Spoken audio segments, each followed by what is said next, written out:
Kurdami Training Amigo platformą norėjome sukurti sistemą, kurioje treneris vienoje vietoje turėtų visą svarbiausią informaciją ir įrankius apie klientą, pratimus, treniruotės, programas ir kliento progresą.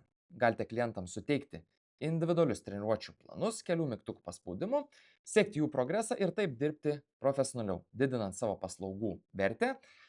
Todėl galite pasikelti valandinį atlygį arba galite kurti hibridinio darbo modelį, kai klientas papildomai naudojasi programėle tarp gyvų treniruočių. Todėl dabar trumpai parodysiu, kaip veikia pati platforma. Šioje vietoje matote visą klientų sąrašą. Galite pridėti klientą įvesdami vardą, pavardę ir jo elektroninį paštą. Galite turėti savo pratimų biblioteką, spausdami mygtuką, įvesdami pratimo pavadinimą, priskirdami pratimų savybės, pratimo aprašymą ir pridėdami privačią YouTube nuorodą. Todėl klientas matys ir vaizdo įrašą. Šioje vietoje galite pridėti laukelius, kuriuos klientas atlikdamas pratimą turės įvesti ir jūs matysite, kokius rezultatus jis suvedė. Šiose vietose galite pridėti treniruotę arba programos šablonus, juos sukūrę galite lengvai priskirti ją klientui. Atsidarę kliento sąrašą galite matyti, kuri savaitės diena, kokios liko treniruotės, programos pavadinimą, kurią priskyrėte.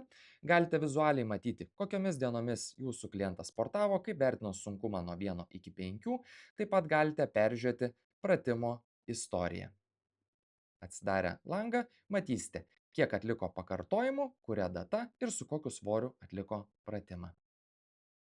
Jeigu norite detaliai peržiūrėti kiekvieną treniruotę, galite atsidaryti treniruočių atlikimo langą ir matysite, kiek kokioje serijoje, su kokiu svoriu ir kiek pakartojimų atliko konkretų pratimą ir kokį komentarą jums parašė apie tam tikrą pratimą ir apie treniruotę. Dabar parodysiu, kokį vaizdą mato jūsų klientas atlikdamas treniruotę.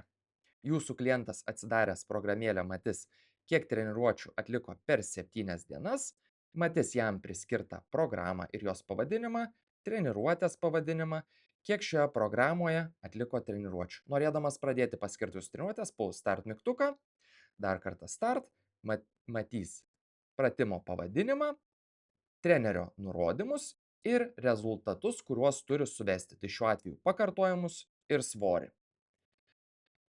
Bus rodoma informacija, pratimo video, aprašymas ir kiti priskirti pratimo elementai, istorija apie pratimą, su kokiais svoriais ir kokius komentarus buvo parašęs treneriui, bei galimybę palikti atsiliepimą apie konkretų pratimą. Atlikęs pratimą spaudžia Mark All, kai pratimus padaro viską pažymi, įvertina treniruotės sunkumą nuo 1 iki 5 ir turi galimybę palikti komentarą apie visą treniruotę.